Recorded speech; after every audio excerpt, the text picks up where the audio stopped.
La hoja oficial y en el programa oficial es María del Rosario Pérez Beltrán, enfermera, coordinadora de trasplantes del Hospital Universitario de Basurto de Bilbao, pero para mí es Mincharo, así que yo no puedo evitar decir que nada, que estamos encantados de que estés aquí, Charo. Muchas gracias. ¿Se me oye bien? Por fin. Se me oye y se me ve bien, ¿no? Perfectamente, se te ve muy bien y se te oye muy bien. Gracias, Laura. Charo nos va a hablar, va a cerrar esta tarde con una charla preciosa, os va a encantar, sobre la donación de órganos en pacientes con patologías neurodegenerativas, un nuevo escenario y cuando tú quieras, todo tuyo. Muchas gracias, Laura. Muchas gracias sobre todo por vuestra paciencia, porque sí que es cierto que bueno, ha sido hoy un poco de locura, pero bueno, voy a ver si la técnica nos acompaña y para finalizar esta tarde, que sé que ha sido muy interesante, voy a ver si terminamos de rematar esta tarde de una manera chula, ¿vale? Yo voy a dar una charla sobre la posibilidad que tienen los pacientes que fallecen por una enfermedad neurodegenerativa de ser donante de órganos, y es que desde que tenemos los programas de donación en asistolia controlada, los pacientes que fallecen por una enfermedad neurodegenerativa forman parte ya de nuestros donantes y ellos reúnen unas características, digamos que especiales en lo que se refiere a entrevista familiar. Y eso es lo que yo os quiero explicar, ¿no? Cómo nos relacionamos con estos pacientes y su familia en este contexto de una enfermedad neurodegenerativa y os voy a ir desgranando un poquito cómo ha sido nuestra historia, cómo empezamos nosotros en nuestro hospital con este tipo de pacientes, que bueno, constituye pues algo que vais a ver que es emotivo y apasionante a partes iguales. Bueno, la siguiente, por favor, Laura. Bien, yo para empezar a hablar de todo esto me quiero basar en la ley 11/2016 del Boletín Oficial del País Vasco, que dispone la garantía de los derechos y la dignidad de las personas en el proceso final de su vida. Y yo quisiera sacar dos conclusiones fundamentales, ¿no? La primera es que toda persona que expresa su deseo de ser donante debe de tener la oportunidad de serlo. Esto constituye un derecho legítimo de los pacientes. Siguiente. Y del mismo modo, las organizaciones sanitarias tenemos la obligación de proveer de servicios de calidad que asistan a estos pacientes y a sus familias en este proceso final de su vida. Siguiente. Bueno, y de esta manera pues iniciamos el largo recorrido que supone un programa de donación en asistolia controlada para pacientes que fallecen por una enfermedad neurodegenerativa. Pásame, Laura. Y voy a hacer referencia especial a los pacientes que fallecen a causa de la esclerosis lateral amiotrófica. La esclerosis lateral amiotrófica es una patología neurodegenerativa donde toda la musculatura se va paralizando poco a poco hasta que al final la musculatura respiratoria ni siquiera es suficiente como para que ellos puedan respirar por sus propios medios. Con lo cual, la fase final de esta enfermedad, lógicamente, sería una respiración asistida por un ventilador, hecho al que muchos pacientes les asusta según les dan este diagnóstico. Imaginaros, ¿no? Cuando te ponen este camino que bueno, constituye una enfermedad cruel y perversa. Nosotros empezamos nuestro programa de donación en asistolia controlada en el año 2015 con un perfil de paciente que bueno, pues eran pacientes neurocríticos, pues porque para empezar con este programa pues era lo menos complicado logísticamente. Y cuando ya estamos afianzados con estos pacientes neurocríticos, decidimos abrir la posibilidad de donación a las unidades de extracríticos, a unidades como medicina interna, como respiratorio. Y cuando llegamos a neurología nos dimos cuenta que en un periodo de 2 años habían fallecido muchos pacientes por una esclerosis lateral amiotrófica y que eran jóvenes. Con lo cual, pues estuvimos hablando con el equipo multidisciplinar de ELA, que en nuestro hospital lo dirigen neurólogos, pues para contarles, ¿no?, cómo queríamos dar la posibilidad a estos pacientes de que pudieran ser donantes de órganos.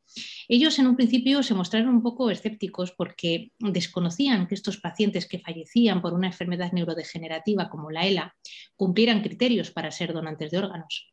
Luego desconocían también los programas de asistolia controlada y todo lo que ello conllevaba. Pero fundamentalmente ellos nos decían que solían ser pacientes que venían rechazando medidas invasivas o medidas agresivas durante su enfermedad. Entonces, el hecho de que nosotros tendríamos que trasladarles en la fase terminal ya de su enfermedad para fallecer en una unidad de críticos, pues que podía chocar un poco con lo que estos pacientes venían demandando, ¿no? De no utilizar procedimientos invasivos. Y del mismo modo pensaban que las familias podrían mostrarse poco receptivas al hecho de trasladar a su ser querido ya en una situación ya terminal para que falleciera en una unidad de críticos y poder posibilitar esa opción de la donación. Pues porque encontraban que las unidades de críticos siempre suelen ser sitios hostiles y llenos de restricciones, ¿no? Bueno, pues nosotros le dimos un montón de vueltas a todo esto y hablamos con el personal de la unidad de críticos para ver cómo podíamos garantizar que estos pacientes que ingresaban en esta unidad de críticos en esta fase terminal y que iban a fallecer en ella con la opción de ser donantes de órganos, pues pudiéramos hacer valer ese derecho que tienen de permanecer junto a su ser querido en el momento del fallecimiento y no limitar la entrada y la salida en la unidad de críticos como habitualmente tenemos, ¿no? Bien, cuando ya teníamos una hoja de ruta hecha, pues dimos una sesión clínica a los neurólogos y les contamos cómo queríamos hacer las cosas. Bueno, ellos en un principio pues estuvieron de acuerdo y bueno, pues tuvimos nuestro primer donante en unos meses después de esta sesión clínica. Fijaros, nuestro primer donante fue un chico joven que durante el transcurso de su enfermedad pues había expresado a sus padres pues que quisiera ser donante, ¿no? Entonces, en el momento en que ya estaba ingresado en el hospital, ya en una fase ya terminal, ya cuando habían iniciado los neurólogos esa sedación terminal para, bueno, pues para que todos esos síntomas refractarios de esta enfermedad no le estuvieran martirizando y no prolongar su agonía, pues los padres hicieron valer esa decisión de su hijo de ser donante. Entonces, bueno, pues los neurólogos nos llamaron a los coordinadores de trasplantes y nos pusimos a trabajar. Conseguimos que este chico fuera donante de órganos y conseguimos algo mucho más importante, darnos cuenta cómo el hecho de la donación había ayudado profundamente en el duelo a esos padres. Y del mismo modo, todo el personal asistencial que había asistido en una fase u otra de todo este proceso, pues se dio cuenta cómo la donación había puesto un punto positivo en el final de una enfermedad tan sumamente cruel y tan sumamente perversa como es esta enfermedad en concreto, ¿no? La esclerosis lateral amiotrófica. Con lo cual, pues siendo conscientes de que habíamos asistido a algo realmente grande, pues ya empezamos a trabajar en conjunto y nosotros, desde la coordinación de trasplantes, pásame la diapo, porfa, Laura, diseñamos la entrevista informativa. La entrevista informativa es un nuevo y muy complejo escenario para los coordinadores porque nos vamos a entrevistar con un paciente que a corto plazo puede ser el propio donante, con lo cual son entrevistas de muy alto contenido emocional. Estas entrevistas las vamos a hacer siempre a demanda del propio paciente, es decir, cuando el paciente pues solicita esa información sobre la donación de órganos para incluirla en su planificación de los cuidados al final de su vida. Bien, si no es una propuesta que salga y que parta del propio paciente, los equipos asistenciales también, en base a cómo es esa persona, a sus valores, a su biografía, a su proyecto de vida, como ellos son los que tienen contacto directo con estos pacientes, pues muchas veces también pueden preguntarles, ¿no?, qué opinan ellos sobre la donación de órganos. Y entonces, si ellos convienen de que esta persona pudiera ser receptiva a hablar de la posibilidad de la donación, nos llaman para que nosotros hagamos esta información. Pásame la siguiente, Laura, por favor. Fijaros, esta entrevista o esta información que damos a estos pacientes es una información sobre la donación que va dirigida, en un primer lugar, al paciente, que es una persona con un pronóstico de supervivencia limitado. Y en un segundo lugar, a su familia o a su persona de confianza, pero en definitiva a quien va a ostentar el rol de cuidador principal, ¿no? Con lo cual vamos a tener a dos interlocutores diferentes que se encuentran en situaciones diferentes y que van a recibir esta información sobre la donación de manera diferente. Pásame, Laura, por favor. Bien, estas entrevistas informativas que hacemos requieren una planificación previa, Primero tenemos que conocer cómo es ese paciente y cómo es su entorno, cómo están viviendo ellos esa enfermedad. También tenemos que planificar el lugar donde vamos a hacer esta entrevista. Nosotros los coordinadores estamos acostumbrados a hacer entrevistas familiares en el ámbito hospitalario y con estos pacientes en ocasiones vamos a tener que salir al propio domicilio de estos pacientes o incluso a una institución sociosanitaria donde le estén proporcionando esos cuidados, siempre en aras de preservar la comodidad de este tipo de pacientes que ya en fases avanzadas pues tienen muchas limitaciones. Pero lo que es más importante de todo, tenemos que planificar el momento en el que vamos a dar esa información sobre la donación. Como entenderéis, nunca vamos a dar esta información en las fases iniciales de la enfermedad, porque ellos se van a encontrar en una situación de bloqueo emocional que les va a impedir recibir cualquier información sobre donación o cualquier información que hable del final de su vida. Cuando a una persona le dan un diagnóstico de una enfermedad de este estilo, lo que hace es intentar arrancar minutos a la vida y ellos luchan por su supervivencia, con lo cual pues, no están preparados ni es pertinente que hablemos de planificación de los cuidados al final de la vida. Con lo cual, pásame por favor, Laura. Nosotros tenemos que delegar esta decisión de cuándo hablar de donación a estos pacientes en los equipos asistenciales, en esos equipos de hospitalización a domicilio, de paliativos, de neurología, de respiratorio, depende del hospital en el que estemos, se encarga un equipo u otro, ¿no? Pero en definitiva, ese equipo que está en continuo contacto con estos pacientes y que van a conocer la evolución de estos pacientes y junto con la coordinación, pásame, Laura.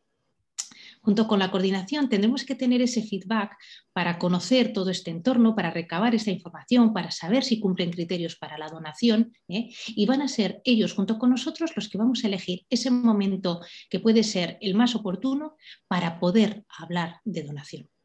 Bien, ¿qué nos pasa? Pues que habitualmente hablamos de donación con estos pacientes cuando ya han desarrollado una sintomatología avanzada de esta enfermedad. Pásame, Laura. Y fundamentalmente nos vamos a encontrar a pacientes que ya han perdido la capacidad de hablar. Este deterioro de la capacidad de expresarse verbalmente tiene un impacto muy importante, primero en el paciente y luego en su familia. Si os dais cuenta, nosotros en este curso hablamos mucho de comunicación. Pásame, Laura. Cómo comunicamos noticias, en qué momento las comunicamos, la comunicación no verbal, la comunicación verbal, porque en definitiva la comunicación es vida, es interacción, es compartir esos pensamientos que elaboramos, expresar emociones, y la comunicación constituye en sí todas las bases de nuestras relaciones humanas, ¿no? Con toda su riqueza. Y estas personas van a perder esa capacidad de expresarse. Con lo cual nosotros, como os decía, nos tenemos que adaptar. Pásame, Laura. Y como os decía también, para nosotros los coordinadores, estas entrevistas son un antes y un después. Hasta la fecha nos entrevistábamos con familias en crisis y conocíamos a nuestros donantes en una situación de muerte encefálica o cuando ya el equipo asistencial había decidido que iba a limitar las medidas de tratamiento vital. Y en estas situaciones lo que vamos a hacer es entrevistarnos con familias, pero también entrevistar a estos pacientes que a corto plazo van a ser donantes. Donde os decía que la comunicación es dificultosa por los problemas que tienen en la expresión verbal y muchas veces lo van a hacer asistidos mediante sistemas aumentativos o alternativos de comunicación con los cuales los coordinadores tenemos que estar familiarizados porque son sistemas que, pues que tienen un retardo, que ellos tardan muchas veces en escribir y el sistema tarda en transcribir eso que quieren decir, con lo cual tenemos que ser pacientes y sí que es cierto que se pierde un poco la fluidez de una conversación y de una comunicación, pero realmente si queremos hacer un proceso de comunicación es la única alternativa que vamos a tener. Y sí que es cierto también que cuando estos pacientes tienen que hablar de algo tan sumamente íntimo y tan sumamente duro como es la planificación de sus cuidados al final de la vida, suelen dejar todo lo tecnológico y suelen intentar expresarse, ¿no? Aquí la familia juega un rol fundamental porque las familias que cuidan a este tipo de pacientes junto con otras patologías donde pierden la capacidad de expresarse desarrollan una especial intuición, ¿no? Como para poder adivinar lo que quieren decir en cada momento. Y ellos nos van a facilitar mucho ese proceso de comunicación eficaz.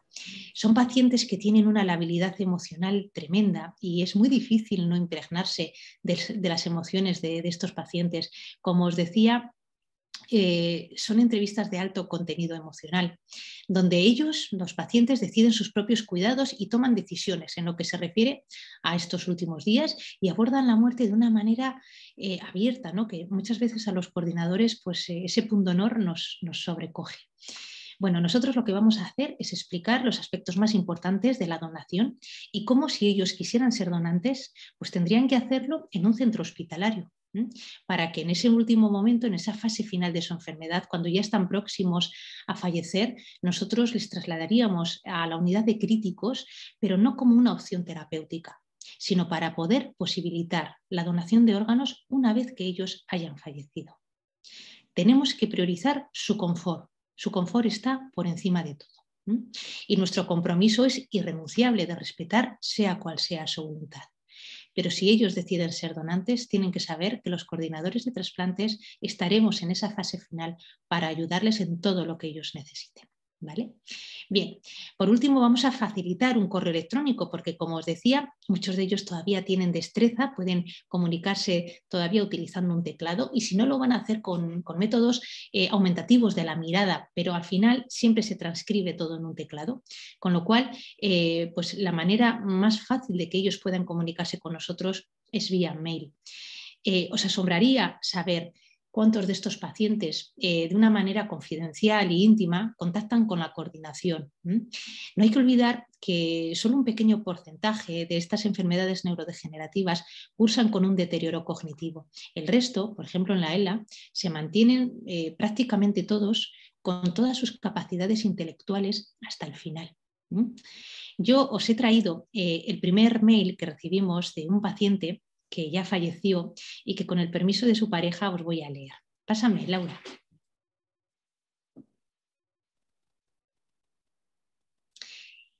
Fijaros, este chico nos decía: me reafirmo en mi decisión de donar mis órganos tal y como hemos comentado.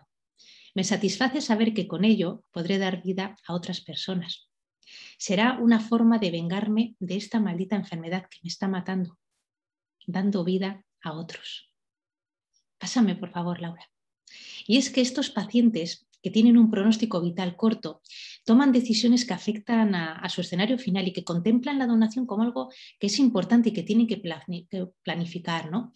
Y hay un común denominador en todos ellos, y es que la donación es una oportunidad de altruismo, de querer beneficiar a otras personas, y digamos que ese legado solidario, ese sentimiento de pervivencia, de trascendencia, pues da sentido a esta enfermedad y en ocasiones da sentido a su muerte. Pásame, Laura. Tiene que quedar muy claro que la donación es una decisión totalmente independiente y que no interfiere para nada en las decisiones sobre la instauración o rechazo de tratamientos a lo largo de toda su enfermedad. ¿Vale? Bien, pásame, Laura, por favor. Como veis, el trayecto que lleva desde el diagnóstico hasta las posteriores etapas de una enfermedad neurodegenerativa, pues se hace con muchísimo miedo y de una forma emocionalmente muy dolorosa. Y aquí se confrontan el miedo a lo desconocido con el temor al dolor, al deterioro físico, a la soledad, al aislamiento social, a esa pérdida de autonomía, al sentirse una carga para sus familias y, en definitiva, a perder el rol en la vida. Pásame, Laura, por favor. Fijaros, este cartel es de una asociación de pacientes de ELA, francesa, donde dice: un día tu cuerpo se convierte en tu cárcel. Este es un pensamiento muy reiterativo y que nos expresan mucho de estos pacientes, ¿no? Fijaros en qué estado emocional hacen este recorrido estos pacientes. Por eso, pásame, Laura. Cuando damos información sobre la donación, tenemos que buscar un entendimiento intelectual y emocional, sin traspasar nunca los límites que este paciente y su familia pueden asumir. Y deberemos comprender al paciente específico y a su situación específica. Todos no somos iguales, ni vamos a vivir la enfermedad de la misma manera. Con lo cual tendremos que buscar una combinación equilibrada, ese equilibrio perfecto entre la información técnica sobre la donación y la humanidad. Pásame, Laura. Hay una frase que a mí me encanta decir, yo me la repito como un mantra, ¿no? Y es que es tan importante conocer a una persona que tiene una enfermedad como conocer la enfermedad que la persona tiene. Si nosotros queremos hacer una buena información sobre la donación de órganos, tenemos que imbuirnos en la manera que tienen estas personas de vivir su enfermedad. Solo así podremos contactar con ellos y ayudarles en la toma de decisiones al final de su vida. Bueno, pásame, Laura. Como habréis comprendido hasta ahora, el éxito de este programa de asistolia controlada para este tipo de pacientes radica en las sinergias que se generan entre el equipo asistencial, entre los coordinadores de trasplantes y entre el personal de la unidad de críticos. Que seamos un equipo plural, que tengamos un mismo escenario y que tengamos un gran objetivo, que estos pacientes puedan cumplir su deseo de ser donantes de órganos. Gracias, Laura. Bien, ¿y cuándo llega el momento? Pues cuando llega el momento tenemos ya al paciente ingresado ya en la planta de hospitalización, ya con unos niveles ya de sedaciones muy elevados, ya tiene ya síntomas refractarios a cualquier tipo de medicación y de tratamiento, y ya está en una situación, pues que como dice aquí el neurólogo, esto es un extracto de la historia clínica de un paciente que fue donante, aquí el neurólogo contextualiza la situación, ya dice cómo este paciente pues ya se ha acordado en la fase avanzada de su ELA la limitación del esfuerzo terapéutico y la voluntad de donación de órganos y tejidos, por lo que en la situación actual aviso a la coordinación de trasplantes para llevar a cabo el procedimiento, optimizarlo y evitar prolongar la agonía. Bien, esta es la evolución que habitualmente tienen estos pacientes en el momento en el que ya pues, se plantea la limitación de las medidas de tratamiento, cuando ya han llegado a la fase final de su enfermedad. En este momento, nosotros los coordinadores de trasplantes somos avisados y ya nos vamos a la planta de hospitalización, nos entrevistamos con el responsable del paciente y hacemos una valoración clínica de cómo se encuentra y de los tiempos que disponemos. Y ya vamos a hablar con la familia. Vamos a hablar con la familia, nos volvemos a encontrar con esa familia que habíamos conocido meses atrás. Y vamos a retomar todo lo que hablamos. Qué duda cabe que el conocerlos, pues facilita mucho, ¿no? Nos volvemos a encontrar y volvemos a hablar de todos esos aspectos que hablamos en su día. Fijaros que en ocasiones hemos podido incluso ratificar la voluntad de donación con el propio paciente. En otros casos no, porque los niveles de sedación que tienen ya son tan altos que eso no nos va a permitir interactuar con ellos. Vamos a ratificar esta voluntad con la familia de este paciente. Y vamos a hablar del tiempo de que disponemos. Pásame, Laura. Lo que hacemos es concretar cómo van a ser las cosas. Fijaros que son pacientes que suelen ser jóvenes y que se rodean de muchísima cantidad de amigos, muchísima cantidad de familia, que les van a querer dar ese último adiós. Con lo cual nosotros vamos a consensuar con la familia para que esta despedida se haga en la intimidad de la planta de hospitalización y que sea antes de que sea trasladado a la unidad de críticos. De tal manera que pueda recibir a todos estos amigos y a toda esta familia de una manera íntima y solemne, pues como se merecen, ¿no? Y como tienen derecho a ellos.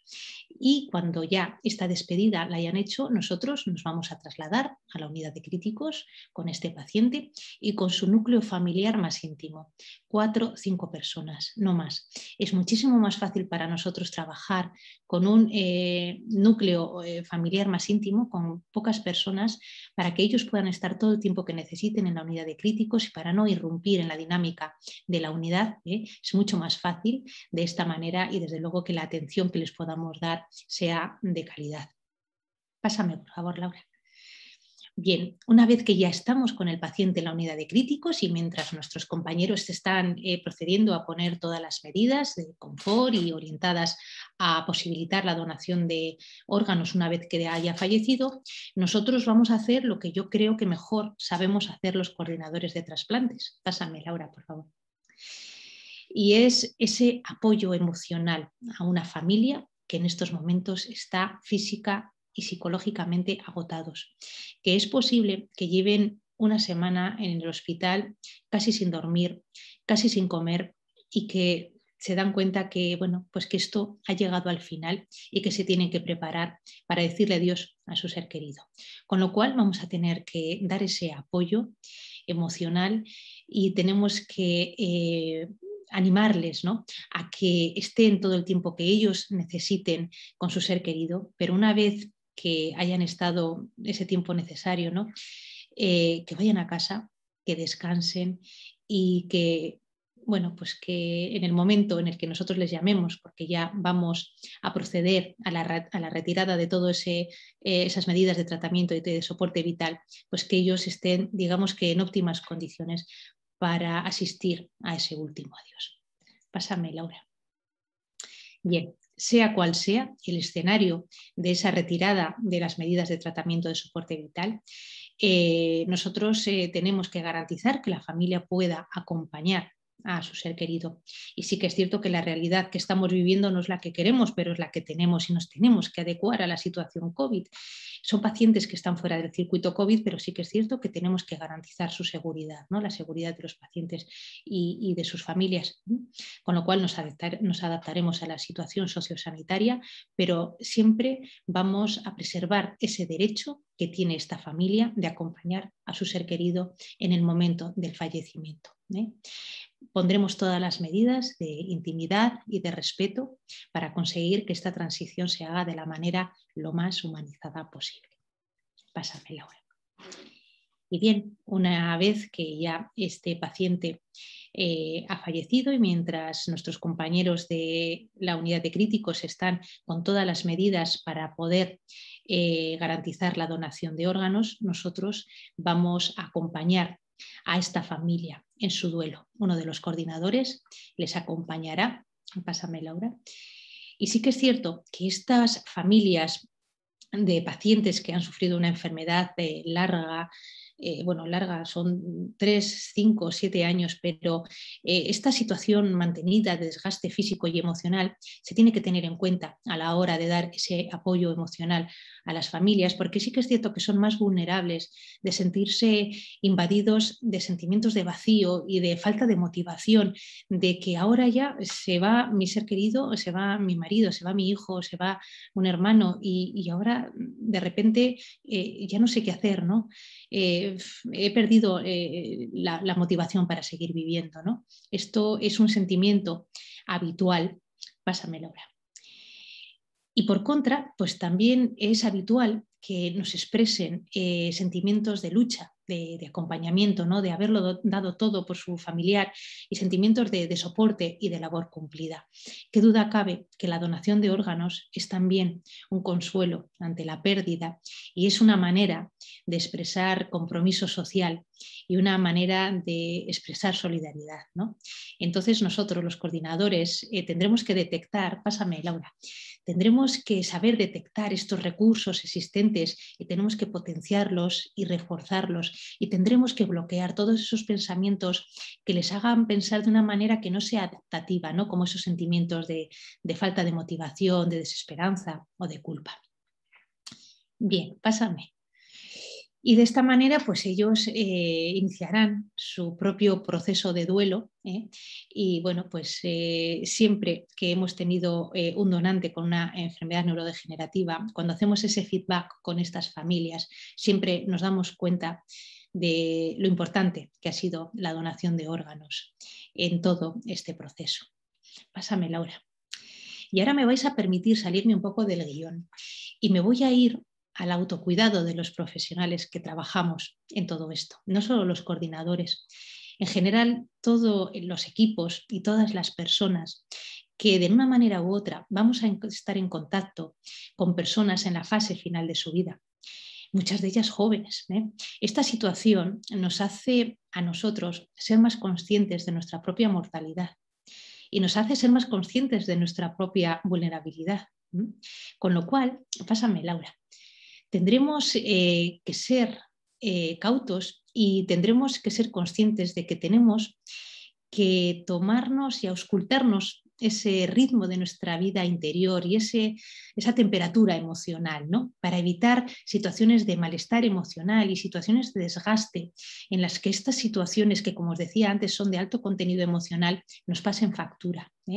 Que no se nos olvide que tenemos compañeros con los que compartir estas inquietudes y este malestar y que tenemos recursos para poder trabajar estas emociones y para que estas entrevistas, como os decía, no nos pasen factura. Si no nos cuidamos nosotros, no podremos dar unos cuidados de calidad a estos pacientes y sus familias. Pásame, Laura. Bien, y ahora ya para finalizar, y ya os dejo, os voy a dejar un pequeño vídeo de nada, son segundos, son 30 segundos, de cómo se sintieron los padres del primer paciente que tuvimos, que fue donante de órganos y que falleció por culpa de una enfermedad como la ELA. Ellos escribieron un pequeño libro donde, bueno, pues contaban a las personas con este tipo de patologías su manera de vivir la enfermedad. Yo he recogido una frase que es la que sintieron ellos en torno a la donación de órganos de su hijo. Os la dejo para que vosotros la podáis leer, la podáis meditar y podéis ver cómo podemos ayudar a estas familias en todo este proceso. Pasa, Laura.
Bueno, ¿qué más voy a añadir, no? Si conseguimos que las familias a las que asistimos se vayan con este sentimiento, será que hemos hecho nuestro trabajo bien. Así que os animo a que trabajéis en todo esto y a que sigáis adelante. Espero que os haya gustado. Os dejo con una frase que ya conocéis todo de Gandhi, pero que yo creo que en este contexto tiene bastante más relevancia, ¿no? Vive como si fueras a morir mañana, aprende como si fueras a vivir siempre. Os deseo que durante todo este curso aprendáis muchísimo. Los profesionales que están impartiendo las clases son de un nivel que, bueno, pues que es una gozada poder contar con ellos. Y bueno, pues daros las gracias por haber ayudado a que todo esto sea realidad, a que pese a todos estos problemas técnicos que hemos tenido para empezar, pues bueno, que hayan merecido la pena. Muchísimas gracias a todos. Gracias, Laura. Muchísimas gracias, Charo. Gracias por asistirme. Fantástica presentación, encantada de ser tu asistente personal. Muy bonita la presentación, gracias por compartir tu trabajo. Voy a dejar, si me disculpas, de compartir para poder poner tus preguntas, ¿vale? Mientras hablamos y aprovechar para hacerle las preguntas que queráis a Charo, que la tenemos aquí. A Charo le gustaría saber si sabíais lo que era la ELA y qué supone tener una enfermedad neurodegenerativa como es la ELA. Gracias por compartir tu trabajo mientras les damos unos segundos para que voten. Sí. Trabajo para mí muy, muy duro, pero a la vez súper gratificante. Ese Josu lo hemos llevado todo en el corazón y lo hemos vivido contigo. Y esa familia, ese libro y bueno, esa historia y esa experiencia. Bueno, no lo he dicho antes, lo suelo decir, pero bueno, como os imaginaréis, este vídeo está realizado y estas frases están realizadas con el permiso de los padres de Josu, con los que todavía sigo en contacto y bueno, pues ellos saben que esto ayuda a otras personas pues a tener información sobre la donación, ¿no? Así que, bueno, pues no puedo más que estar eternamente agradecida a Josu, que fue pues esa primera persona que de iniciativa propia decidió dar vida a otras personas, ¿no? Realmente esto es algo que les debemos a estas personas que se han ido, ¿no? Esta grandeza y este momento tan digno, ¿no? Como para tener una enfermedad con la que, bueno, pues lo que te sale es enfadarte con la vida, enfadarte con el mundo, enfadarte con tu credo y darle la vuelta y dar la espalda a todo, ¿no? Y que tengan esa generosidad de, en las peores situaciones y circunstancias de su vida, pensar en los demás, es algo que, bueno, a mí simplemente me parece grandioso. Sí. Bueno, yo voy a cerrar la votación, ¿vale? ¿Alguien más que falte por opinar? Te leo por aquí algunos comentarios del chat mientras esperamos. Presentación preciosa, muy emocionante todo, una ponencia muy bonita y emotiva, gracias, enhorabuena por la ponencia, muy interesante. Desde el minuto 1 de esta ponencia he estado sin parpadear, es usted una gran comunicadora, gracias por compartir su experiencia, qué charla más bonita, muchas gracias, gran ponencia, una ponencia espectacular. Pues muchísimas gracias. Realmente, reitero, la grandeza de todo esto son estas personas que, pese a estas circunstancias, deciden ser donantes. Mi mérito es poco, es ser la encargada de contároslo y de ser esa ventana, ¿no? Ese hilo conductor entre estas personas y vosotros y vosotras. Creedme que mi mérito es poco. Sí, la verdad es que solo estamos ahí para acompañar, yo creo, ¿no? Nos ha tocado estar en ese proceso de acompañarlo en su momento. Bueno, voy a finalizar votación y a compartir los resultados. ¿Algo que quieras comentar, Charo? Bueno, yo preguntaba si alguien había estado en contacto. Hay más enfermedades neurodegenerativas, no solo la ELA, ¿no? Hay muchas más. Yo creo que la más habitual y la que más conocemos es... Son todas crueles. Y yo lo que buscaba con esta pregunta era, bueno, en un primer lugar, daros las gracias por escucharme. Y si estáis viviendo en una situación con personas que padecen una enfermedad neurodegenerativa, daros el ánimo para continuar en esa batalla que merece la pena. Nada nos hace sentirnos más orgullosos de nosotros mismos que el haber acompañado a las personas en su enfermedad, sobre todo cuando es tan frustrante y cuando te deteriora tanto a las personas que conocemos. Así que nada, esta pregunta simplemente era para agradecer a estas personas que están conectadas y que, bueno, pues que han vivido o están viviendo situaciones parecidas. Muchísimas gracias. Agradecerte de corazón que estés aquí esta tarde con el esfuerzo que has hecho de cuadrar horarios y es un placer tenerte todos los años. Esfuerzo en absoluto porque para mí, bueno, pues estar con todos vosotros y vosotras es un placer. Sabes, porque me conocen muy bien, que es algo que me apasiona y que realmente, bueno, pues tener la suerte de contarlo en este curso vuestro, pues para mí es el gran lujo. Así que gracias a ti, Laura, gracias a todos los que hacéis posible este curso año tras año. Y bueno, con la esperanza de que el año que viene nos veamos las caras, Hombre. podamos abrazarnos en ese Murcia que yo quiero tanto. Ya sabes que aquí te esperamos con los brazos abiertos, nunca mejor dicho.